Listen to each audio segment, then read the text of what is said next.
सरकार ने कहा है कि फिलहाल वायरस के साथ जीने की आदत डालनी पड़ेगी, क्योंकि जब तक कोरोना वायरस की कोई दवा नहीं निकाली जाती तब तक इसका खतरा बना रहेगा। हेल्थ मिनिस्ट्री में एक हाई लेवल मीटिंग हुई जिसमें आयुर्वेद पर चर्चा हुई। आज हमने एक रिपोर्ट तैयार की है जिससे आपको अंदाजा लगेगा कि आयुर्वेद से कोरोना का इलाज कैसे हो सकता है।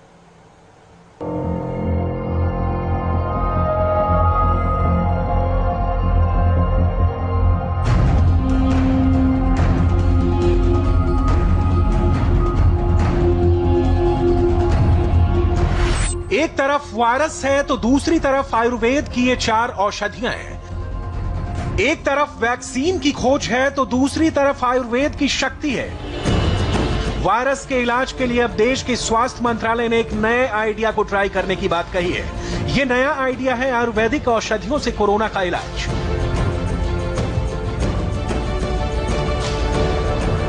अब देश के स्वास्थ्य मंत्री आयुष मंत्रालय के साथ एक हाई लेवल मीटिंग में वायरस के इलाज के रूप में आयुर्वेद दवाओं की ट्रायल की तैयारी कर रहा है। अब आप सोच रहे होंगे कि जब इस खतरनाक वायरस पर बड़ी से बड़ी एडवांस विदेशी तकनीक काम नहीं कर रही है तो ऐसे में देश का स्वास्थ्य मंत्रालय आयुर्वेद के जरिए कोरोना के इलाज की बात कर रहा है। इस बात को समझने के लिए सबसे पहले आपको उन दवाओं की खूबियों को समझना होगा जिसके बारे में इस मीटिंग में चर्चा हुई। इनमें सबसे पहले है गिलोय, जिसका बॉटनिकल नाम है टीनोस्पोरा कार्डिफोलिया। दूसरी औषधि है अश्वगंधा, जिसका वैज्ञानिक नाम है विदानिया सोनमेफेरा। तीसरी दवा है मुलेठी, जिसे अंग्रेजी में ग्लिसिरहिजा ग्लार्ब कहते हैं। और चौथी औषधि है तुलसी, जिसे विज्ञान की भाषा में ऑसिमम सैक्टम कहा जाता है। अब एक एक करके इनके गुणों को समझिए। सबसे पहले बात गिलोय की। पान के पत्ते जैसा दिखने वाली गिलोय मुख्य रूप से एक वनस्पति है जिससे आयुर्वेद में कई गंभीर बीमारियों का इलाज किया जाता है। अपने खास गुणों की वजह से गिलोय को आयुर्वेद में गुड़ुचि और अमृता भी कहा जाता है। गिलोय मुख्य रूप से इम्यून सिस्टम को अच्छा बनाता है और इसमें anti allergic, anti inflammatory, antioxidant और एंटी डायबिटिक तत्व मौजूद होते हैं। कुल मिलाकर मानव शरीर के हर अंग के लिए गिलोय एक लाभकारी औषधि है। गुजरात के एक आयुर्वेद विश्वविद्यालय में लाइफ स्पैन यानी जीवन चक्र को बढ़ाने की विधियों पर एक रिसर्च किया है। इस रिसर्च में कुछ मक्खियों पर 30 दिन तक गिलोय पाउडर का इस्तेमाल किया गया। आपको जानकर हैरानी होगी कि इससे मक्खियों का जीवन काल 85 दिन का हो गया। आमतौर पर मक्खियों का जीवन काल 25 से 30 दिन का होता है। बाद में इस रिसर्च को नीदरलैंड के एक हेल्थ केयर जर्नल में प्रकाशित किया गया। डेंगू और मलेरिया जैसे बुखार को ठीक करने के लिए बहुत से एक्सपर्ट गिलोय लेने की सलाह देते हैं। टाइप 2 डायबिटीज से पीड़ित रोगियों का शुगर लेवल ठीक करने के लिए गिलोय के इस्तेमाल की सलाह दी जाती है। इससे शरीर में इंसुलिन हार्मोन बनने में मदद मिलती है जिससे शुगर लेवल ठीक रहता है। अच्छी बात यह है कि गिलोय को दैनिक जीवन में भी तय मात्रा में लिया जा सकता है। आयुर्वेद के कुछ आचार्य इसे सुपर फूड यानी शक्तिशाली खाद्य पदार्थ मानते हैं। ये जो गिलोय है इसके अंदर यदि एक्टिव कंपोनेंट्स की दृष्टि से देखा जाए तो कीनोकार्टिसाइड के साथ साथ इसमें ग्लूकोसाइड होता है, इसमें फास्फोरस होता है, इसके अंदर कॉपर होता है, साथ ही कैल्शियम, जिंक और मैग्नीशियम होता है। और ये त्रिदोषनाशक है इम्यूनिटी को बढ़ाने के लिए, डायबिटीज को नियंत्रित करने के लिए, वेट को नियंत्रित करने के लिए, हड्डियों को मजबूत करने के लिए।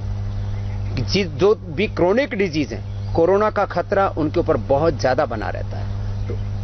जितने भी क्रोनिक डिजीज है माने blood pressure, heart problem, asthma, diabetes, obesity और किसी भी प्रकार की जो क्रोनिक डिजीज है इंटरनल ऑर्गन से रिलेटेड उनको दूर करने में गिलोय की बहुत बड़ी भूमिका है। सर्दी, जुकाम, कफ, एलर्जी को तो इंस्टेंट बेनिफिट देती है गिलोय। इसलिए गिलोय सच में संजीवनी है।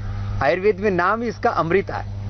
घर में हम गिलोय, तुलसी, अदरक, हल्दी, काली मिर्च का काढ़ा ही पीते हैं, उससे इम्यूनिटी बढ़ती है। मैंने पहले ही दिन से बताया है। अब अच्छी बात है उसको। अच्छी बात यह है कि गिलोय की बेल किसी भी मौसम में गमले जैसी छोटी जगह पर लगाई जा सकती है। ये बिना किसी मेहनत के कुछ ही समय में फैल जाती है। यानी आयुर्वेद का एक वरदान आपके घर में तैयार हो सकता है। लेकिन जानकारी ना होने की वजह से आप इससे अब तक दूर हैं। गिलोय के बाद आयुर्वेद की दूसरी औषधि का नाम है अश्वगंधा। अथर्ववेद में भी अश्वगंधा के बारे में विस्तार से बताया गया है। इसमें मौजूद एंटीऑक्सीडेंट इम्यून सिस्टम को मजबूत बनाने का काम करता है, जिससे रोगों से लड़ने की शक्ति मिलती है। सबसे खास बात यह है कि अश्वगंधा व्हाइट ब्लड सेल्स और रेड ब्लड सेल्स दोनों को बढ़ाने का काम करता है, जिससे इम्यून सिस्टम अच्छा होता है। ब्लड में हीमोग्लोबिन का स्तर बढ़ाने की वजह से अश्वगंधा बैक्टीरिया और वायरस के संक्रमण से बचाव कर सकता है। इसके अलावा अश्वगंधा में नर्वस सिस्टम को मजबूत करने वाले बहुत से गुण भी पाए जाते हैं। कई रिसर्च में ये बात सामने आई है कि यह औषधि शरीर में रिएक्टिव ऑक्सीजन स्पीशीज का निर्माण करती है, यानी इससे शरीर में ऑक्सीजन की कमी दूर होती है। कोरोना के ज्यादातर मरीजों में देखा गया है कि उनके शरीर में संक्रमण की वजह से ऑक्सीजन की कमी होने लगती है, जिसकी वजह से मरीजों की जान खतरे में आ जाती है। इस वजह से कोरोना से बचाव करने वाली औषधि के रूप में अश्वगंधा के इस्तेमाल करने की चर्चा है। आयुष की कुछ दवाइयां जैसे अश्वगंधा है, यष्टि मधु है, या गुडुचि पिपाली है, या आयुष 64 है, ये दवाओं के बारे में व्यापक क्लिनिकल ट्रायल्स आज शुरू हो रहे हैं। ये सारे मंत्रालय मिलकर कर रहे हैं देश में, उन लोगों के ऊपर जो हेल्थ वर्कर्स हैं, हाई रिस्क एरियाज में काम कर रहे हैं। अश्वगंधा के बाद तीसरी औषधि है मुलेठी, जिसे संस्कृत में यष्टि मधु भी कहा जाता है, क्योंकि स्वाद में ये थोड़ी मीठी होती है और गले से जुड़े रोगों में बहुत अच्छा काम करती है। यही वजह है कि कोरोना के इलाज में इस औषधि की चर्चा भी हो रही है, क्योंकि कोरोना वायरस के लक्षण की शुरुआत गले के खराश से होती है। भारत में आमतौर पर पान की दुकानों और आयुर्वेदिक दवा स्टोर पर मुलेठी आसानी से मिल जाती है। मुलेठी में विटामिन बी और विटामिन ई भरपूर मात्रा में होता है। इसके अलावा ये फास्फोरस, कैल्शियम और आयरन का बहुत अच्छा सोर्स है, जिससे शरीर में रोग प्रतिरोधक क्षमता पैदा होती है। मुलेठी में एंटीऑक्सीडेंट, एंटीबायोटिक, प्रोटीन और ग्लिसराइजिंग एसिड भी पाए जाते हैं, जो इम्यून सिस्टम के साथ आंखें, मुंह और गले के उपचार में काम करती है। मुलेठी भी एक बहुत अच्छी औषधि है। मुलेठी में कैल्शियम होता है, इसमें ग्लिसराइजिक एसिड होता है, एक फाइटोकेमिकल होता है, तो यह भी बहुत उपयोगी है। और ये कफ के लिए, कोल्ड के लिए, एंटीऑक्सीडेंट के तौर पर, एंटीबायोटिक के तौर पर, किसी के मुंह में छाले आदि हो जाते हैं उसके लिए भी, वैसे किसी का पेट बहुत खराब होता है उसके लिए भी बहुत अच्छी होती है। तो मुलेठी भी हमारे यहाँ योगों से लोग सर्दी जुकाम के लिए तो मुंह में मुलेठी, काली मिर्च, तुलसी, लौंग आदि जो है वो चूसा ही करते थे। आयुर्वेदिक दवा के रूप में अब आपको उस औषधि के बारे में बताते हैं जो एक पूजनीय पौधे के रूप में देश के लोग अपने घरों के आंगन और बालकनी में लगाते हैं। इस पौधे का नाम है तुलसी, जिसे आयुर्वेद में इम्यून सिस्टम को दुरुस्त बनाने का भंडार माना जाता है। वैज्ञानिक भाषा में बात करें तो तुलसी में एंटी इन्फ्लेमेटरी, एंटी माइक्रोबियल और एंटीऑक्सीडेंट गुण पाए जाते हैं, जो शरीर में इन्फेक्शन रोकने का काम करती है। कई रिसर्च में यह साबित हो चुका है कि तुलसी के इस्तेमाल से सर्दी, जुकाम और सांस नली में आई सूजन को ठीक करने में मदद मिलती है। तुलसी से शरीर में कोर्टिसोल नाम के स्ट्रेस हार्मोन को कम किया जा सकता है, जिससे तनाव और थकान में कमी आती है। इसके अलावा तुलसी के इस्तेमाल से अस्थमा, ब्रोंकाइटिस और फेफड़ों में संक्रमण से बचाव किया जा सकता है।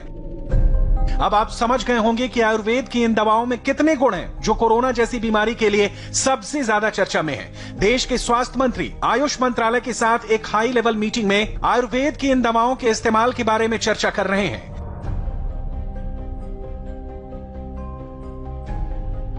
इस मीटिंग में डॉक्टर हर्षवर्धन के साथ आयुष मंत्रालय के सचिव, CSIR के डायरेक्टर जनरल के अलावा भारत के ड्रग कंट्रोलर जनरल भी आयुर्वेद की औषधियों पर चर्चा कर रहे हैं। इसके अलावा इस मीटिंग में आयुष संजीवनी ऐप को लॉन्च किया गया, ताकि देश के ज्यादातर लोग आयुर्वेद के गुणों को समझें और अपनी जिंदगी में इस्तेमाल करें। आयुष संजीवनी ऐप के जरिए आप आयुर्वेद और होम्योपैथी से जुड़ी तमाम जानकारियां लेकर अपनी और अपने परिवार को स्वस्थ बना सकते हैं। तो जो आयुर्वेद की जो इनहेरेंट ताकत है, उस ताकत का जो वास्तविक इस्तेमाल है, जिस मात्रा में देश और दुनिया के लिए होना चाहिए, वो शायद हो नहीं पाता है। और देश और दुनिया के सामने आयुर्वेद की जो सुप्रीमेसी है, सुपीरियॉरिटी है, इसको हम अब मॉडर्न साइंटिफिक तरीके से भी सिद्ध करके प्रस्तुत करेंगे। अब आप ये समझ सकते हैं कि कोरोना के बचाव में आयुर्वेद की भूमिका कितनी अहम है। वैसे बदलते दौर के साथ भारत में आयुर्वेद की जानकारी धीरे धीरे कम होती चली गई, लेकिन इसके ज्ञान के इस्तेमाल से दुनिया भर में बहुत देश सेहतमंद होने के साथ ही अमीर होते चले गए। आज से करीब 2500 वर्ष पहले आयुर्वेद का ज्ञान बौद्ध भिक्षुओं के माध्यम से दुनिया भर में फैला। दुनिया में जहां जहां भी बौद्ध धर्म फैला, वहां लोगों को आयुर्वेद के बारे में जानकारी मिली और सबसे पहले सेंट्रल एशिया, तिब्बत, श्रीलंका, चीन, जापान और इंडोनेशिया में बौद्ध धर्म के जरिए आयुर्वेद का ज्ञान पहुंचा। आज के दौर में पूरी दुनिया आयुर्वेद को अपनाना चाहती है, लेकिन भारत के लोगों में इसका चलन कम होता चला गया। अब कोरोना जैसी महामारी की वजह से आयुर्वेदिक औषधियां फिर से चर्चा में हैं। अब आप इस आयुर्वेद के खजाने का कितना फायदा उठाते हैं, ये आप पर निर्भर करता है। कोरोना की वैक्सीन जब